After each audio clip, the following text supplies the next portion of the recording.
วัสดีครับสวัสดีFCพ่อแม่พี่น้องสุขคนครับโกอีสานผ้าแดงมาแล้วครับผมวันนี้ได้หอยโขงนะได้พี่น้องเด้อหอยโขงนะกับตำทั่วหัวหอยโขงนะคือกันนั่นแหละโอ้หอยใหญ่พี่น้องกวนตันมุกุกเลยใส่กับเจ้าพี่น้องเจ้าเหนียวมาจำเอามากินกับหอยโขงน้ำนะครับผักก็มีบุกทั่วมีพี่น้องมีผักกันจองมีบักแตงกับผักกาดแล้วก็หอมบัวผักชีอย่างน้อยๆครับเซฟข้าวเหนียวด้วยพี่น้องเซฟข้าวเหนียวโอ้ตำหัวหอยใส่บุกทั่ว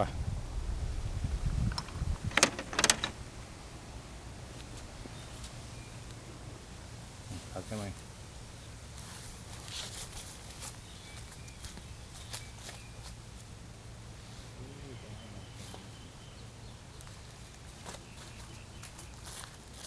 มาตรงมาป้านผู้เฒ่าบนพาเห็ดมาแต่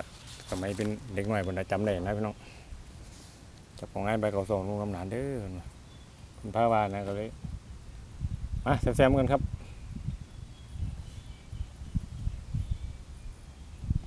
ห่วย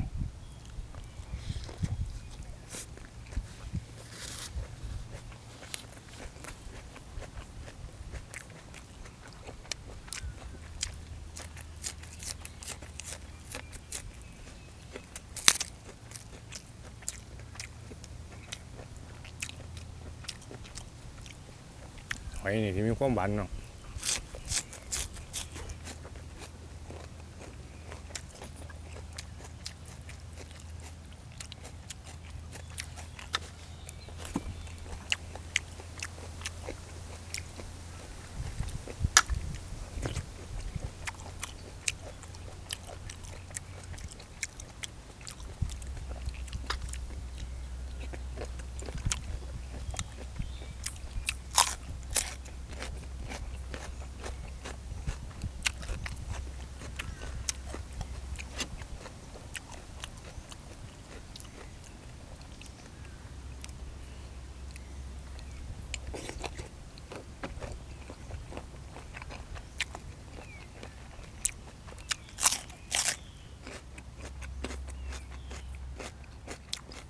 โอ้เข้มข้น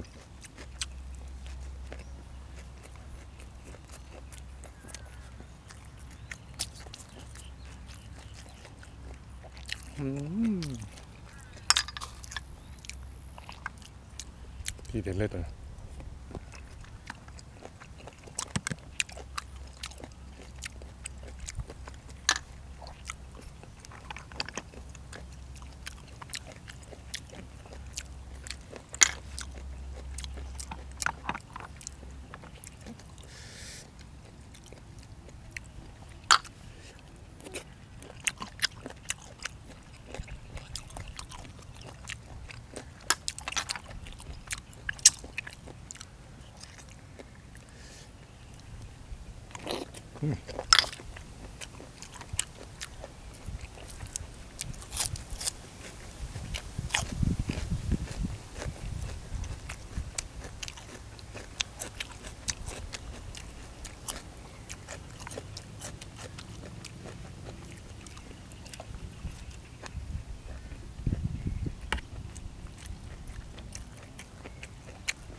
วันนี้บ้าปากเลย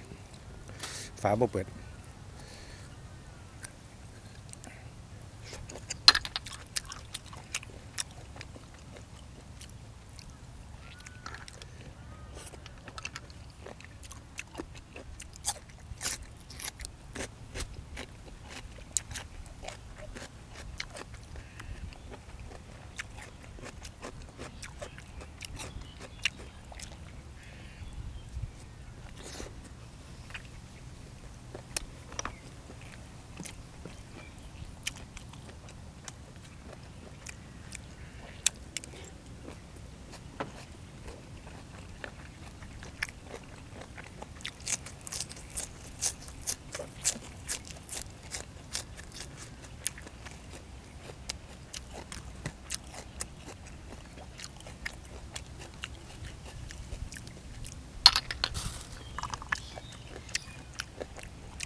แทงสองไปเลยแบ่งทีนึง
อ้วนๆเลยมั้ง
จะเลี้ยงหรือได้แท่งบุตรกินอะไรกินหอยกินหอย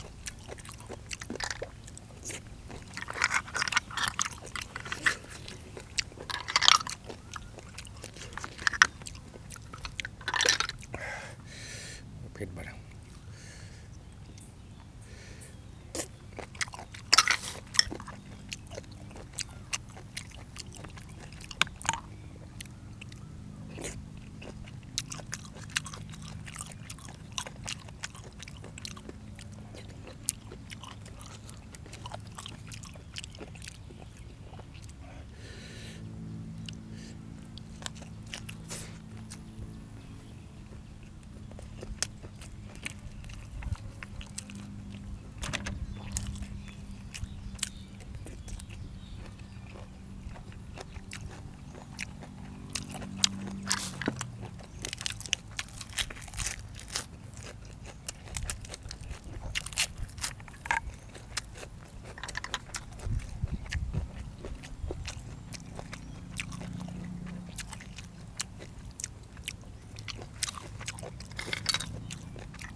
น้องว่ามีอยู่ที่หอยโขงหน้าตัวมือเนี่ยมีแล้วพี่น้องมีอยู่พอได้กินอยู่ครับ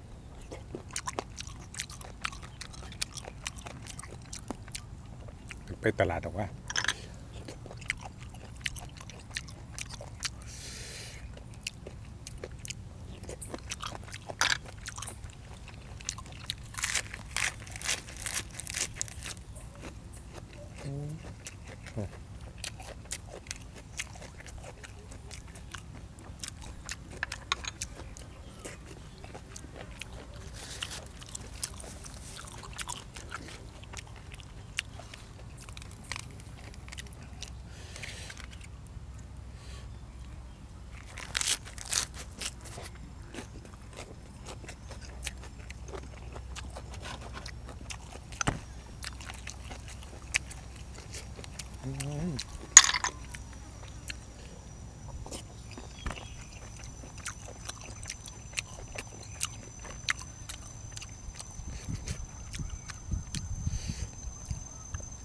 บ๊บ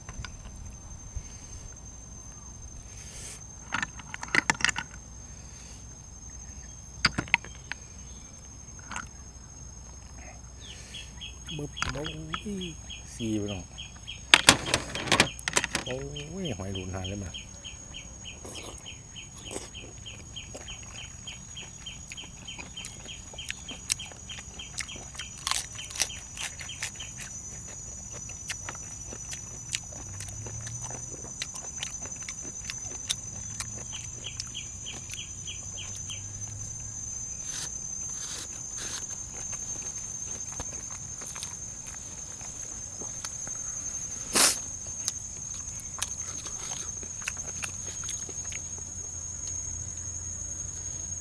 หลังลงไปเลยวะเล็บเปียกขึ้นมา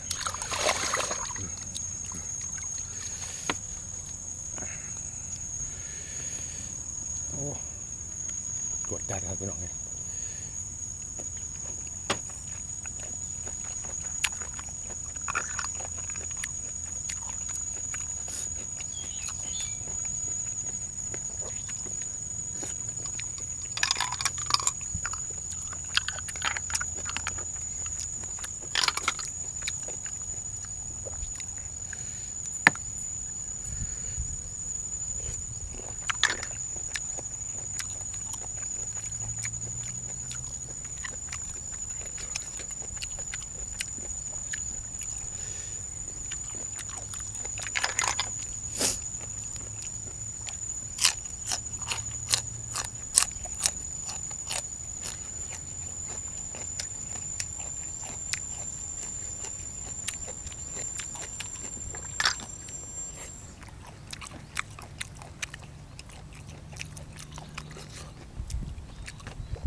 ต้องกินเขา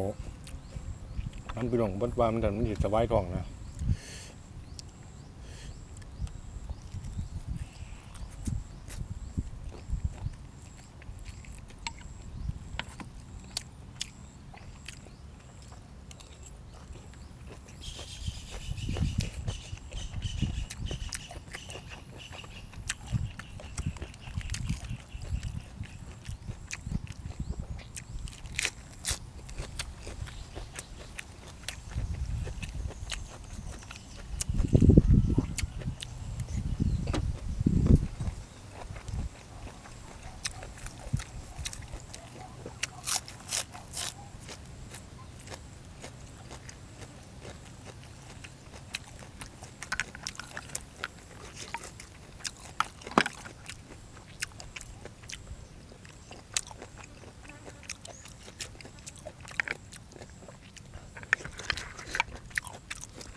กรอบดีพี่น้องปุดปุดปุด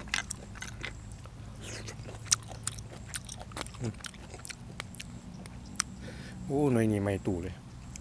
ปงงาเลย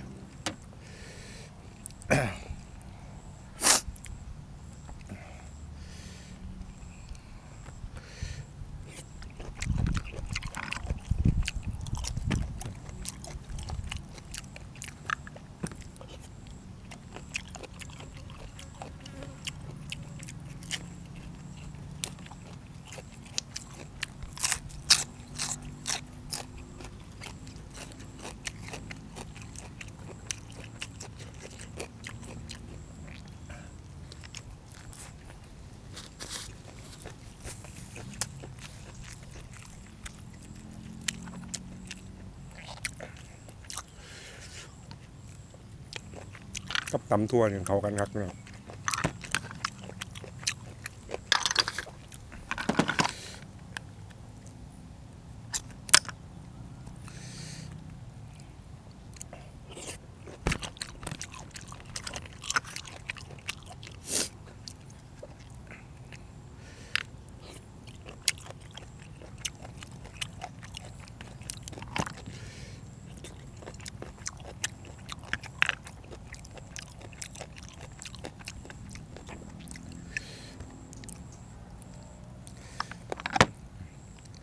มันอะไรนึงมา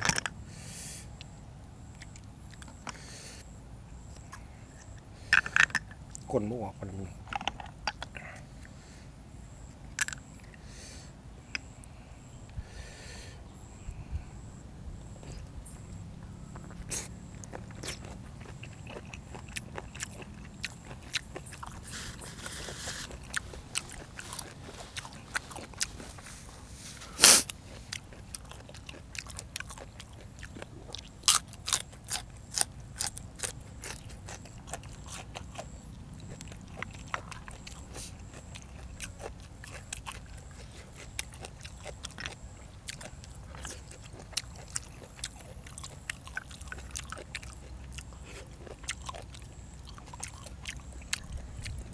พี่น้องถามมาบ่ตามหนอกเนี่ยหอยนะหอยโขงหน้านี่บ่ต้องเอาออกเลยพี่น้องก่อนบ่มีนะถ้าเป็นหอยเชอรี่นะเอาออก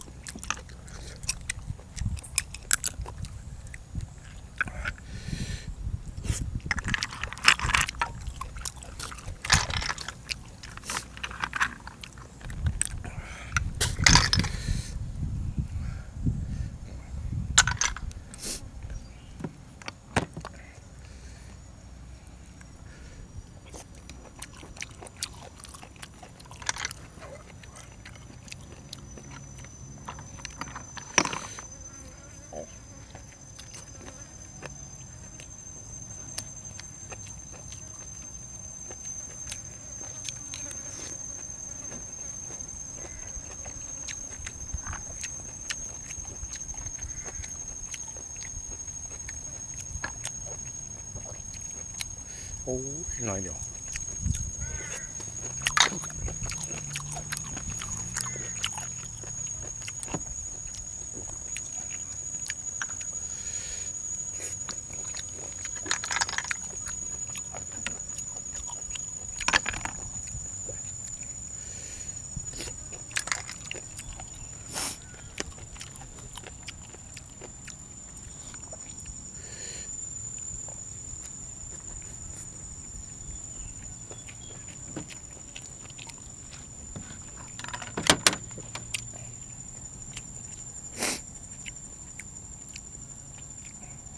ในพวกเราตัวนี้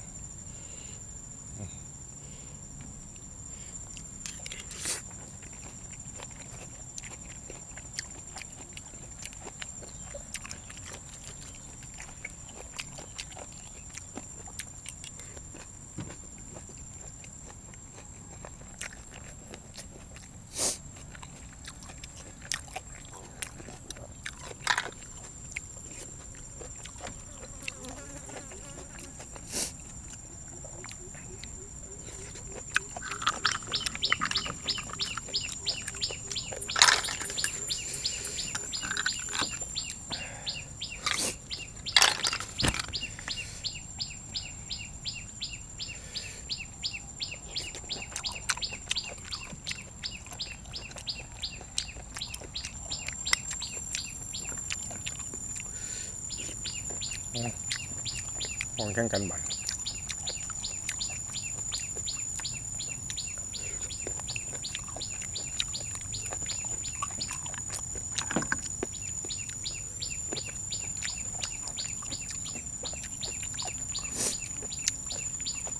แมงง่วงกับนก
โอ้เผ็ดขนาดนี้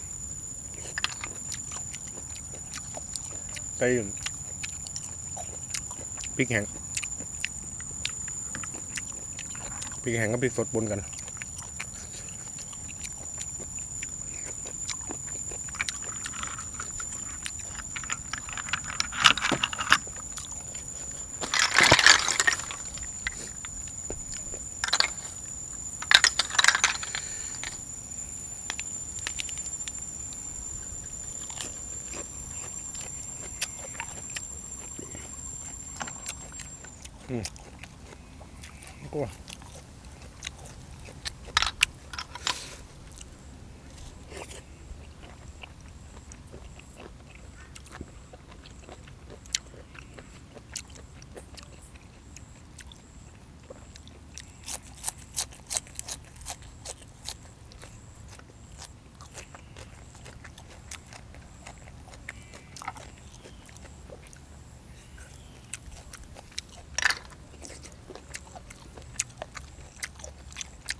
โอ้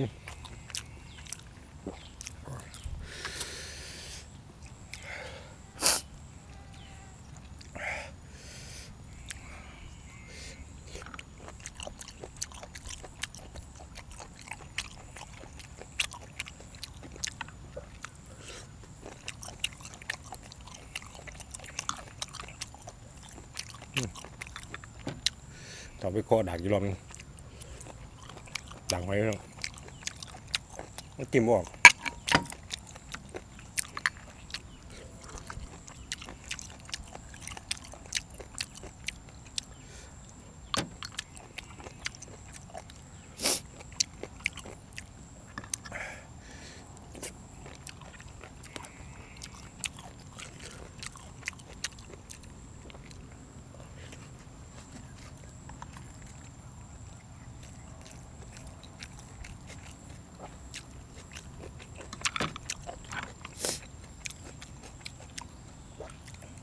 ประเภทหอยนี่มันเป็นหอยน้านี่แล้ว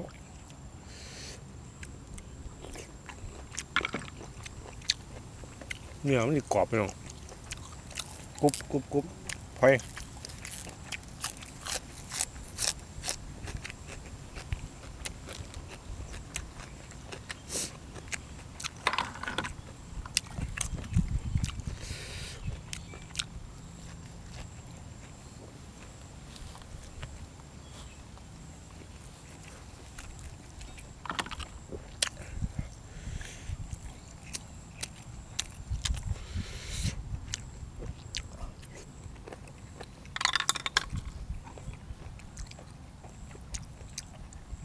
มันโตที่ออกกับรุดคนเหลืองมากเถอะ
ไม่หนีบ่ออกเลย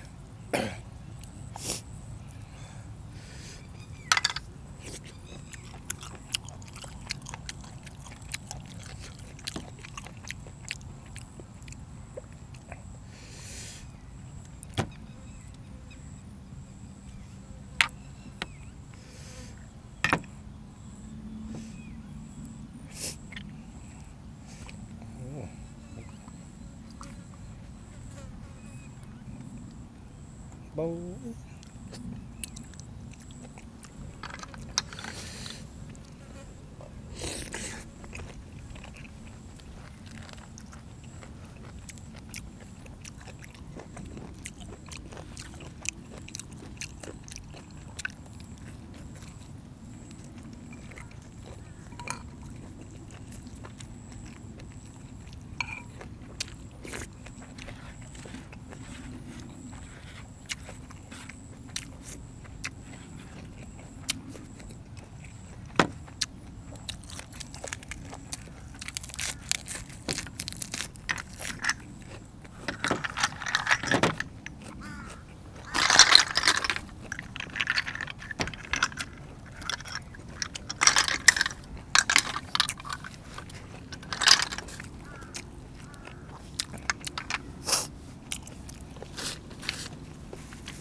ตัวนี้อะไรก่อน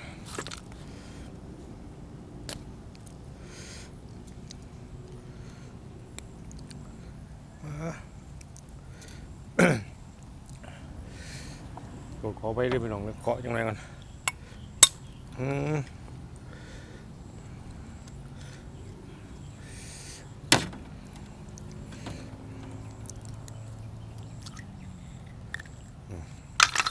ออกจนได้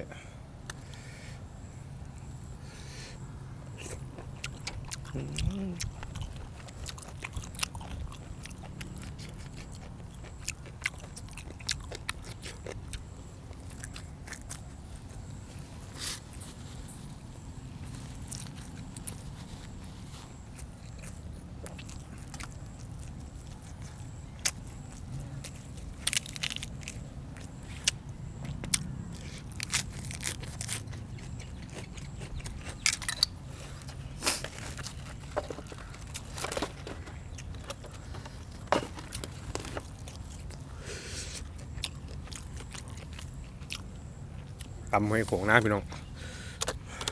หมดก็ขึ้นหอดก่อนน้ำหมดกันแล้วกับหอยโขงนะมาจิ้มเจียวโอ้แสบพี่น้องซึ่งแสบเรื่องเผ็ดตำทั่วใส่หัวหอยโอ้น้ำปลาแดกน้ำปลาล่าเนี่ยนัวขนาดเลย